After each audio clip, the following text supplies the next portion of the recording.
کسی تعارف کے محتاج نہیں ہے ڈاکٹر احمد صاحب پاکستان بلکہ ایشیا کے سب سے بڑے معروف ماہر علاج بالغذا ہیں اور پوری دنیا میں لوگ انہیں جانتے ہیں اور جہاں کہیں یہ پروگرام کرتے ہیں اس کی 25 زبانوں میں ٹرانسلیشن ہو جاتی ہے اور پوری دنیا میں لوگ ان کے علم سے استفادہ کرتے ہیں. ڈاکٹر صاحب السلام علیکم.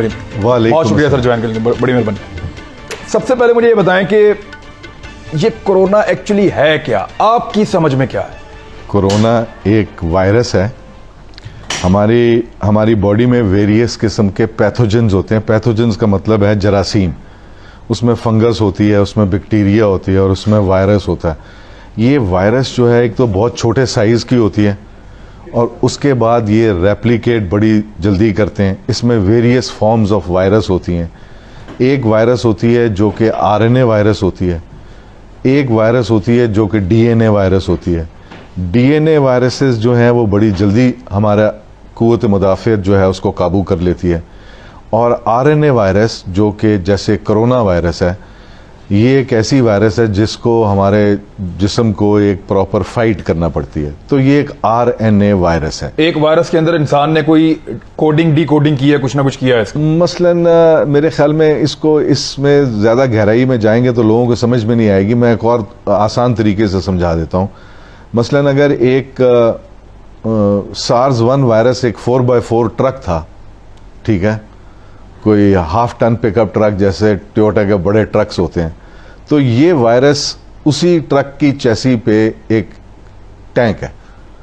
ٹھیک ہے, میں سمجھ گیا. آپ سمجھ گئے. پلیٹ فارم سیم ہے اور اس میں تھوڑی سی انجینئرڈ ہے کہ لوگوں کو ایک ویکسین جو کہ میرے خیال میں ایک ٹرک کی بتی ہے اس کے پیچھے لگا رہے ہیں. مگر ایک اور آپ کو بات بتاؤں, ویسٹ میں جو ویکسین بن رہی ہے وہ اس وائرس کو ویکن کر کے وہ ایک نارمل جو پرنسپلز ہیں وائرس بنانے کے اس کے مطابق نہیں بنا رہے.